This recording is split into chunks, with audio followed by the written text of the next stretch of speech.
नमस्कार। देश की बात में हाजिर है पहले बाद आज की चुनावी रैलियों की। लोकसभा चुनावों के 6 चरण पर मतदान पूरा होने के बाद अब आखिरी 7वें चरण के लिए 1 जून को 8 राज्यों में 57 सीटों पर मतदान होना बाकी है। बिहार, पंजाब, चंडीगढ़, हिमाचल प्रदेश, झारखंड, उड़ीसा, उत्तर प्रदेश, पश्चिम बंगाल राज्य इनमें शामिल हैं। तो 2019 में इन 57 सीटों में से बीजेपी को 25 और कांग्रेस को 8 सीटें मिली थीं। इस आखिरी दौर में प्रधानमंत्री मोदी की उत्तर प्रदेश में वाराणसी सीट भी शामिल है। आपको कुछ तस्वीरें भी दिखाएंगे। राहुल गांधी और तेजस्वी यादव ने बिहार के आरा लोकसभा क्षेत्र के जगदीशपुर में जनसभा को संबोधित किया। तेजस्वी यादव ने प्रधानमंत्री नरेंद्र मोदी द्वारा जेल भेजने वाले बयान पर चुनौती देते हुए कहा कि थोड़ा कोशिश करके दिखाएं। राहुल गांधी ने जगदीशपुर की सभा में एक अग्निवीर को भाषण के समय मंच पर बुलाया और योजना पर अपनी बात रखी। मोदी जी, आप लंबे लंबे भाषण देना बंद कीजिए। आप देश को बांटने की कोशिश नहीं कीजिए। आप सबसे पहले देश के युवाओं को यह बताइए, बिहार के युवाओं को यह बताइए कि आपने हिंदुस्तान के युवाओं को कितना रोजगार दिया, कितनी नौकरियां दी। आपने 2 करोड़ युवाओं को रोजगार देने की बात की थी। आपने एक युवा को नौकरी नहीं दी। आप लोगों से हम इतना कहेंगे, मिजाज रखिए टनाटन टनाटन टनाटन। नौकरी मिलेगा फटाफट फटाफट फटाफट। बहनों के खाते में लाख रुपया जाएगा खटाखट खटाखट खटाखट। अब बीजेपी हो जाएगा सफा चट सफा चट सफा चट। कांग्रेस और लालटेन पर वोट गिरेगा ठका ठक ठका ठक ठका ठक। आप सब लोगों को हम कहने आए कि अग्निवीर योजना को हम लोग खत्म करेंगे, हम लोगों की सरकार खत्म करेगी। और जैसे पहले बहाली सेना में हुआ करता था वैसे ही बहाली होगा। और बिहार की रैलियों पर ज्यादा जानकारी दे रहे हैं हमारे सहयोगी मनीष कुमार। बिहार में 7वें और अंतिम चरण के प्रचार के लिए कांग्रेस पार्टी के वरिष्ठ नेता राहुल गांधी आज बिहार के 3 लोकसभा क्षेत्रों, सबसे पहले पटना साहिब, उसके बाद पाटलिपुत्र और अंत में आरा लोकसभा क्षेत्र के जगदीशपुर में एक जनसभा को संबोधित किया। इन तीनों जगहों पर बिहार में महागठबंधन के अन्य वरिष्ठ नेता जैसे राष्ट्रीय जनता दल के तेजस्वी यादव, CPI-ML के दीपांकर भट्टाचार्य और VIP पार्टी के मुकेश मल्लाह भी मंच पर मौजूद रहे। राहुल गांधी ने अपने प्रचार के दौरान, अपने हर भाषण के दौरान उन्होंने कांग्रेस पार्टी के द्वारा महिलाओं और खासकर युवाओं के लिए अग्निवीर योजना का जिक्र किया और कहा कि अगर महागठबंधन की सरकार केंद्र में बनती है तो अग्निवीर योजना को तुरंत कूड़ेदान में फेंक दिया जाएगा। और इसके साथ साथ उन्होंने महिलाओं के लिए खाते में पैसा भेजने और 30 लाख लोगों के नियुक्ति के लिए प्रक्रिया जो है 15 अगस्त से शुरू करने के वादे को फिर से दोहराया। लेकिन साथ ही साथ भाषण के दौरान जब तेजस्वी यादव मंच पर आए तो वो प्रधानमंत्री नरेंद्र मोदी द्वारा 2 दिनों पूर्व उन्हें जेल भेजने की धमकी का जिक्र करते हुए उन्होंने चुनौती दे डाली कि अगर हिम्मत हो तो उन्हें जेल भेजकर दिखाएं, यानी कि उन्हें छू कर दिखाएं। इसके अलावा तेजस्वी यादव ने कहा कि आखिर उनका अपराध क्या है और साथ ही साथ 17 महीने के कार्यकाल के दौरान उन्होंने अपनी सभी उपलब्धियों को गिनाया। अंतिम चरण के प्रचार के दौरान निश्चित रूप से महागठबंधन के नेताओं की कोशिश है कि वो एकजुटता दिखाए।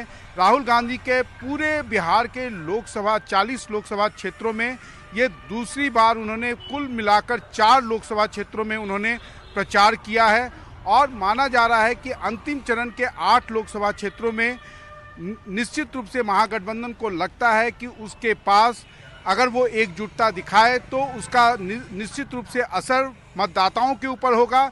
इसलिए आज एक साथ 3 जनसभाओं का आयोजन किया गया। उधर उत्तर प्रदेश में आखिरी चरण के लिए 13 सीटों पर मतदान होना है, जिनमें प्रधानमंत्री की लोकसभा सीट वाराणसी भी शामिल है। आज गृह मंत्री अमित शाह ने इसी इलाके में प्रचार किया है। गोसाईगंज में उन्होंने प्रचार किया और यूपी पर ज़्यादा जानकारी दे रहे हैं हमारे सहयोगी रणवीर।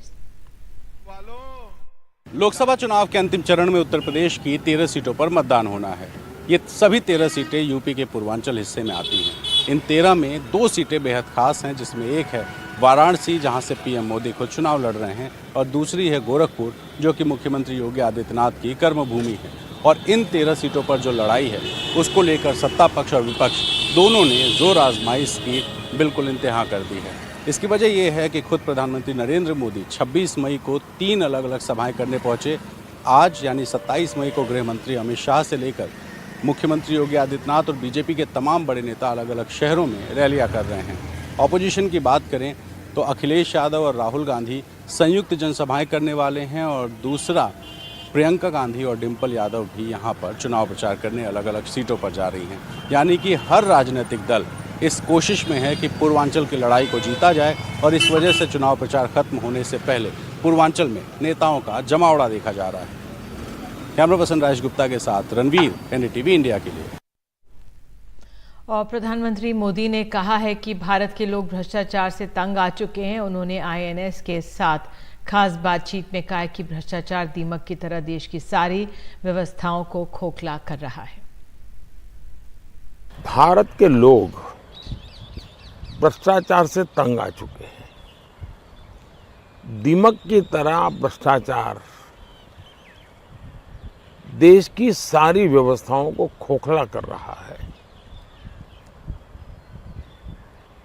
भ्रष्टाचार के लिए आवाज भी बहुत उठती है।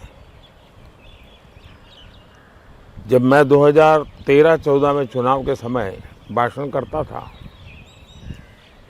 और मैं भ्रष्टाचार की बातें बताता था, तो लोग अपना रोष व्यक्त करते थे। लोग चाहते थे हाँ कुछ होना चाहिए। अब हमने आकर के सिस्टमेटिकली उन चीज़ों को करने पर बल दिया कि सिस्टम में ऐसे कौन से दोष हैं। अगर देश पॉलिसी ड्रिवन है, ब्लैक एंड वाइट में चीज़ें अवेलेबल है, ये कर सकते हो, ये नहीं कर सकते हो, ये आपकी लिमिट है, इस लिमिट के बाहर जाना है तो आप नहीं कर सकते, कोई और करेगा। मैंने उस पर बल दिया। ये बात सही है कि लेकिन ग्रे एरिया मिनिमल हो जाता है जब ब्लैक एंड वाइट में पॉलिसी होती है, और उसके कारण डिस्क्रिमिनेशन के लिए कोई संभावना नहीं होती है। तो हमने एक तो पॉलिसी ड्रिवन गवर्नेंस पर बल दिया। दूसरा, हमने स्कीम्स जो हैं उसको सैचुरेशन पर बल दिया कि भाई 100% जो स्कीम जिनके लिए हैं उन बेनिफिशियरी को 100%, जब 100% है तो लोगों को पता है मुझे मिलने ही वाला है, तो करप्शन के लिए कोई जगह ढूंढेगा नहीं। करप्शन करने वाले भी कर नहीं सकते, क्योंकि वो कैसे कैसे कहेंगे। हाँ, हो सकता है किसी को जनवरी मिलने वाला मार्च में मिले, अप्रैल में मिले, ये हो सकता है, लेकिन उसको पता है कि मिलेगा। और मेरे हिसाब से सैचुरेशन करप्शन फ्री गवर्नेंस की गारंटी देता है, सैचुरेशन सोशल जस्टिस की गारंटी देता है, सैचुरेशन सेकुलरिज्म की गारंटी देता है। और ये पूरी बातचीत आप आज रात 10 बजे देख सकते हैं एनडीटीवी इंडिया पर। और बात अब आम आदमी पार्टी की। आम आदमी पार्टी के प्रमुख अरविंद केजरीवाल ने आज पंजाब के अमृतसर में प्रचार किया। मुख्यमंत्री भगवंत मान भी उनके साथ रहे। इस मौके पर उन्होंने कारोबारियों से भी बातचीत की, कहा कि छोटे दुकानदारों को महत्व देते हैं। संसद में सिर्फ हमारे सांसद पंजाब की बात करते हैं और व्यापारी वर्ग हमारे लिए महत्वपूर्ण है।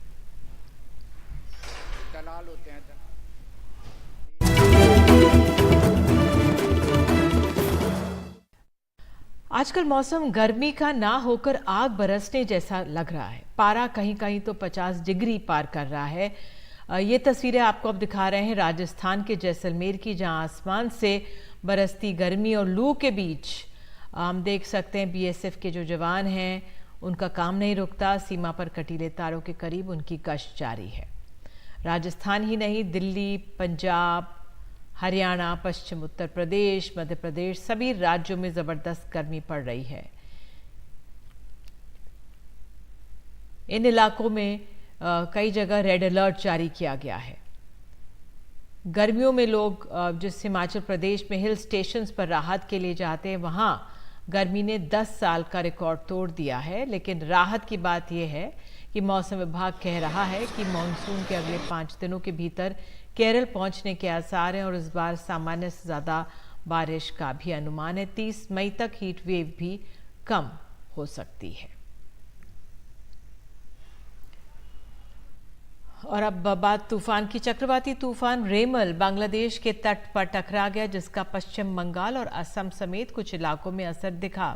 तेज हवाओं के साथ बारिश भी हुई। कोलकाता से विमानों और रेलगाड़ियों के आने जाने पर असर पड़ा। वैसे एनडीआरएफ की टीमें लगातार काम में लगी रहीं।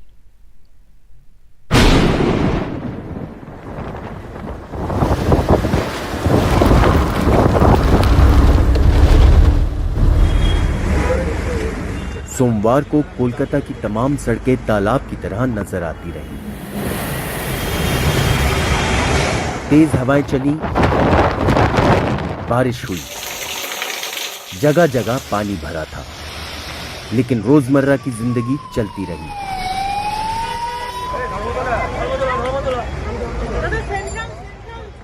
हालांकि साउथ 24 परगना में एक झोपड़ी पर पेड़ गिरने से उसमें रहने वाली एक महिला की मौत हो गई। कोलकाता में दीवार गिरने से एक शख्स की भी मौत हो गई। चक्रवाती तूफान रेमेल का असर बांग्लादेश से लेकर पश्चिम बंगाल तक दिखा। कोलकाता और उसके आसपास के इलाकों में लैंडफॉल के वक्त 135 किलोमीटर की रफ्तार से हवाएं चली। दीघा में विशाल ज्वार की लहरें एक समुद्री दीवार से टकराती दिखाई दी। हालात अभी सामान्य नहीं कहे जा सकते हैं। बांग्लादेश के ऊपर ये केंद्रीभूत है।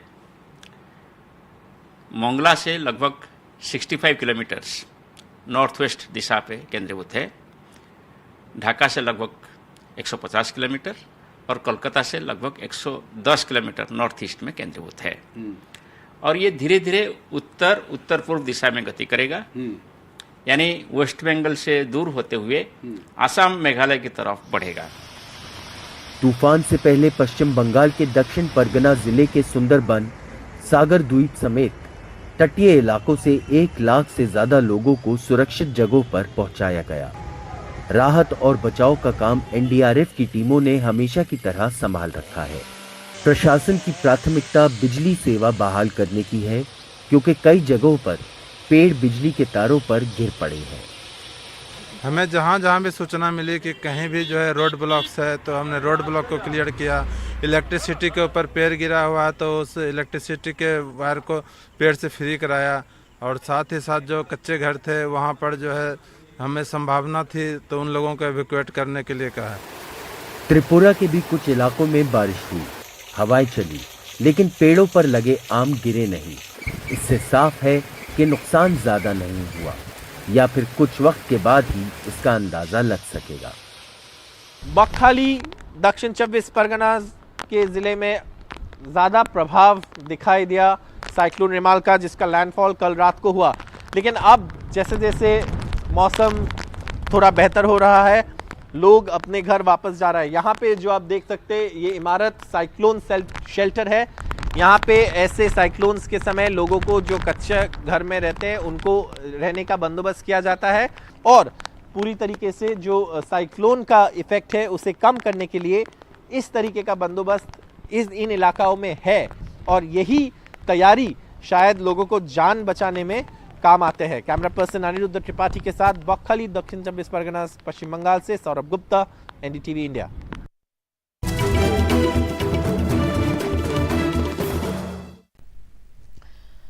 बात बिहार की पाटलिपुत्र लोकसभा सीट की। ये आरजेडी अध्यक्ष लालू प्रसाद यादव के लिए एक तरह से नाक के सवाल बन गई है। यहाँ से उनकी बड़ी बेटी मीसा भारती लगातार 2 बार चुनाव हार रही हैं और इस बार फिर से मैदान में हैं।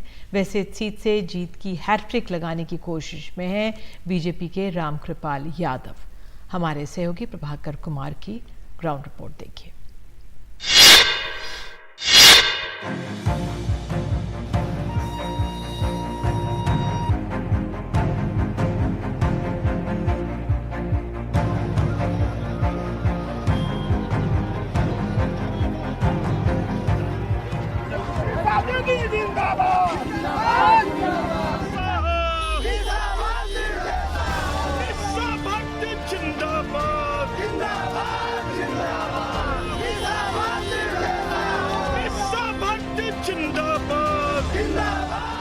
चुनाव प्रचार के दौरान भले ही समर्थक फूल बरसा रहे हों, लेकिन मीसा भारती के चेहरे पर थकान साफ झलक रही है।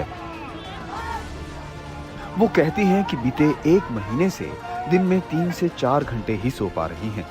आराम अब चुनाव के बाद ही मिलेगा। लालू यादव की बड़ी बेटी मीसा भारती दूसरी बार पाटलिपुत्र लोकसभा क्षेत्र से अपनी किस्मत आजमा रही हैं। 10 सालों से जो वादे किए गए थे और जो खासतौर पर अगर पाटलिपुत्र क्षेत्र की आप बात करें तो जो एक बेसिक नीड, जो मूलभूत सुविधा कहते हैं, आप क्षेत्र में कहीं भी चले जाएं, एक पीने की पानी की व्यवस्था भी पूरी तरह से नहीं है। बाकी अगर देखा जाए तो 17 वर्षों से वो लोग साथ में थे और डबल इंजन की सरकार है, और अगर मूलभूत सुविधा भी अगर जनता को नहीं मिल पा रहा है तो ऐसी सरकार का मतलब होना ना होना।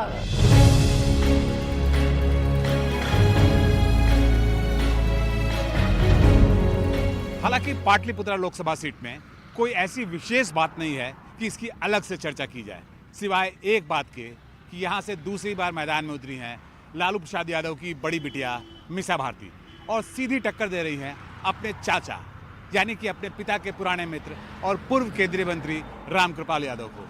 हालांकि पिछली बार जीत रामकृपाल यादव की हुई थी, लेकिन मीसा उससे हतोत्साहित नहीं है और एक बार फिर कोशिश में जुटी हैं कि यादवों के बहुल वाले इस क्षेत्र पे कब्जा जमाया जाए।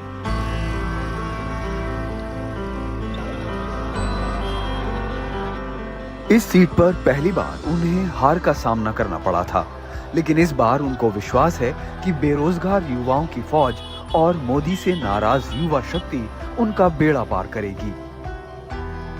साथ ही उन्हें अपने छोटे भाई तेजस्वी यादव के तूफानी चुनाव प्रचार और नौकरी के मुद्दे पर दावों से बड़ी उम्मीद है।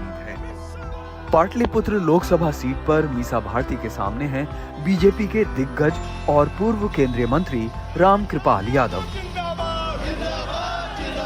खास बात यह है कि रामकृपाल यादव ने अपनी राजनीति की शुरुआत लालू यादव के साए में की और बाद में पाला बदलकर बीजेपी के साथ चले गए।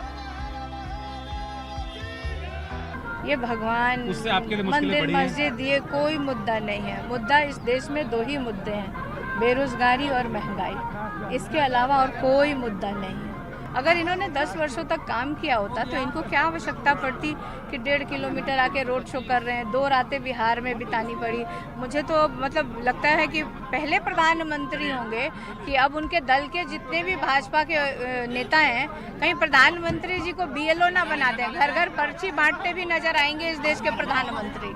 मोदी सरकार जब से 10 बरस से सरकार राज चलेलक, जब से सबके मुआ दिलक, गरीब के एकदम गरीब राजा सबके, पढ़ल लिखा के चौपट के दिलक, जो ना पढ़े लिखे वाला है ओकरा आगे बढ़ा दिलक पैसा के बल पर।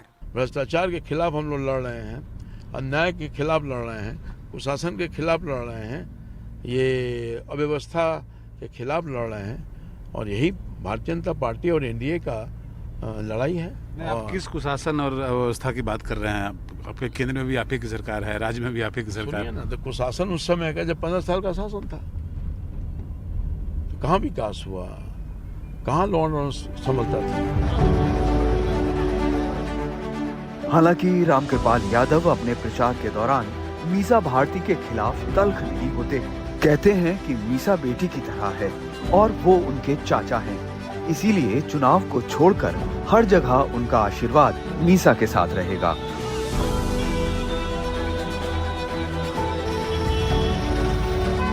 इसमें कहीं दो मत नहीं है, चाचा रहे हैं, रहेंगे जब तक मैं जिंदा हूँ। रिलेशन थोड़े खत्म होता है, राजनीति में अलग अलग काम कर रहे हो, विचारों और सिद्धांतों के आधार पर राजनीति में लोग काम करते हैं, पार्टी ज्वाइन करते हैं, तो आज के दिन में हम एक दूसरे के विरोधी हैं और रहेंगे भी, मगर व्यक्तिगत ताल्लुकात जो है वो संबंध है, रहेगा। मैं सबको, अगर वो छोटी हैं तो उनको आशीर्वाद मैंने पहले भी दिया, फिर भी रहेगा। रामकृपाल यादव अपने चुनाव क्षेत्र में खासे लोकप्रिय हैं। इसकी वजह ये है कि वो इलाके के लोगों से लगातार संपर्क बनाए रखते हैं। चाहे किसी के घर में कोई खुशी का कार्यक्रम हो या फिर मातम, वो सबके दरवाजे पर खड़े मिलते हैं और यही उनकी सबसे बड़ी ताकत भी है। कठिन लड़ाई में मजा आता है। आसान लड़ाई में मज़ा नहीं आता है। और मैं तो जब से राजनीति में हूँ, सार्वजनिक जीवन जी रहा हूँ, तब से कठिन लड़ाई में ही सफलता हासिल करता रहा हूँ। मुझे भरोसा है कि मैंने जो काम किया है, मैं जो जनता की सेवा की है, और मोदी जी का और नीतीश जी का जो संयुक्त रूप से विकास का काम हुआ है पाटलिपुत्रा में, उससे मुझे पूरा आश्वस्त कर रहा हूँ कि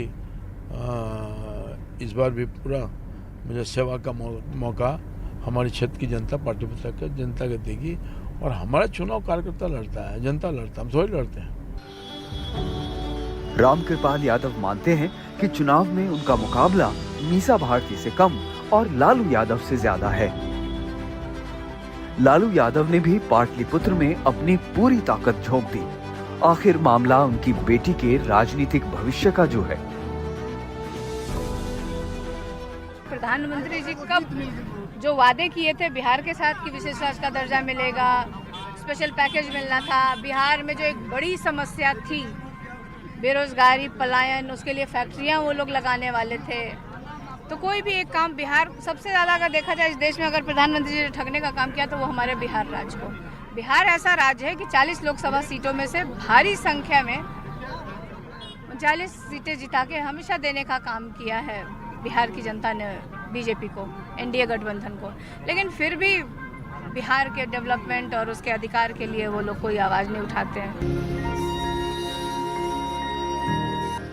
अगर पाटलिपुत्र को आंकड़ों की नजर से देखें तो यहाँ लगभग 16.5 लाख वोटर हैं, जिनमें 4 लाख यादव और 1.5 लाख मुसलमान हैं। ये पूरा का पूरा तबका अमूमन लालू यादव के साथ खड़ा पाया जाता है। वहीं रामकृपाल यादव को भी यादव मतदाताओं का भरोसा है। इसके अलावा इस इलाके के 1 लाख ब्राह्मण, 2 लाख कुर्मी, 1 लाख राजपूत, 1.5 लाख कुशवाहा और बाकी दलित मतदाताओं से भी उन्हें बड़ी उम्मीद है।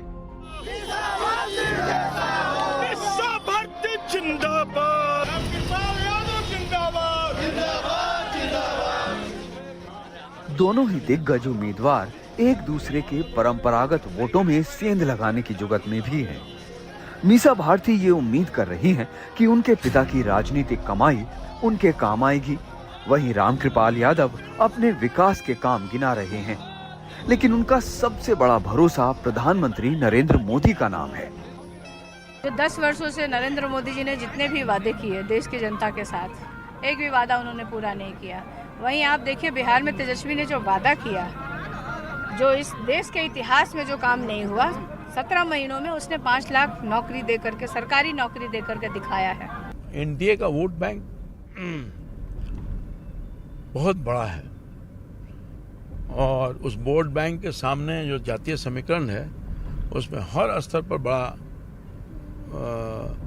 लोग हमारे साथ हैं, एनडीए के साथ। और एनडीए तो जात पात की राजनीति नहीं करती है ना भाई, ये राष्ट्रीय जनता की सोच हो सकती है।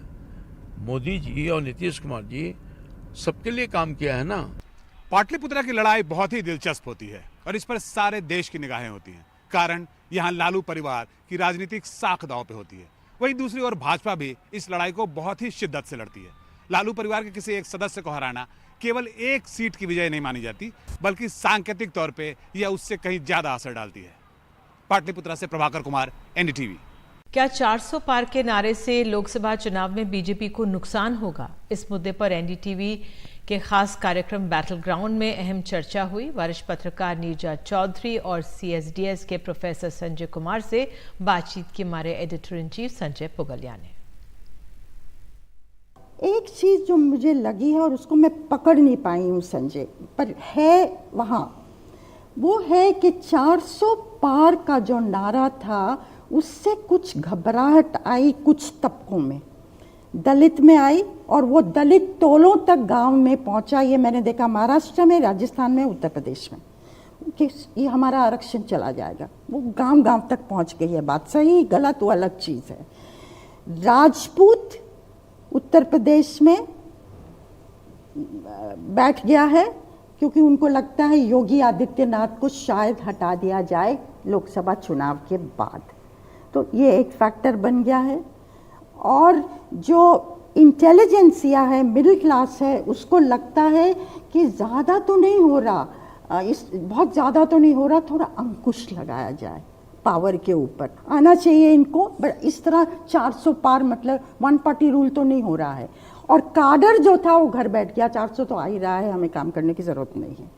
तो मुझे लगता है कि ये अंकुश की जो फीलिंग थी ना, चाहे दलित लगाना चाहता है, चाहे राजपूत लगाना चाहता है, चाहे इंटेलिजेंसिया लगाना चाहता है कि एकदम रन अवे नहीं हो जाए पावर, वो कहीं ना कहीं फैक्टर भी किक इन किया है। जी, बहुत इंटरेस्टिंग आपने बात कही है संजय जी।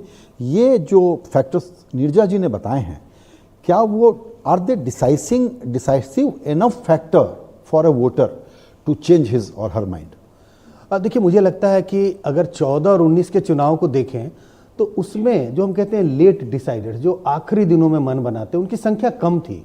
14-19 ऐसा चुनाव था जिसमें बड़ी तादाद में लोगों ने पहले ही मन बना लिया था। 14 का चुनाव था कांग्रेस को हटाना है, यूपीए सरकार को हटाना है, और उस समय प्रधानमंत्री नहीं थे लेकिन बीजेपी और मोदी जी के लिए वोट करना है। 19 में भी लगभग कुछ ऐसा ही था। तो वो तादाद बहुत छोटी थी जिन्होंने आखिरी दिनों में मन बनाया, और आखिरी दिन का मतलब आखिरी के 1-2 दिनों में 12-13%। लेकिन मुझे लगता है इन चुनावों में उसकी तादाद फिर बढ़ गई है, जैसा पहले के चुनाव में होता था आखिरी के दिनों में। और ये लेट स्विंग जैसा दिखता है। स्विंग मतलब बड़ा स्विंग नहीं है, स्विंग जिस भाषा का इस्तेमाल करते हैं, स्विंग मतलब एकदम एक तरफा हो गया। लेकिन लेट डिसाइडर्स हैं, आखिरी में उन्होंने मन बनाया। और जिन बातों का जिक्र किया, मैं भी बार बार ये कह रहा हूँ, जो 400 पार का जो नारा था वो औंधे मुंह पड़ा है बीजेपी के लिए। और कई चीज़ों का जिक्र नीरजा जी ने कहा, 100% सहमत हूँ मैं उन सारी बातों से। जो तीनों फैक्टर उन्होंने बताया कि क्या क्या नुकसान हुए, मुझे भी ऐसा ही कुछ दिखाई पड़ता है। और आपको बता दें, लोकसभा चुनाव पर यह खास कार्यक्रम बैटल ग्राउंड आज रात 8 बजे आप देख सकते हैं।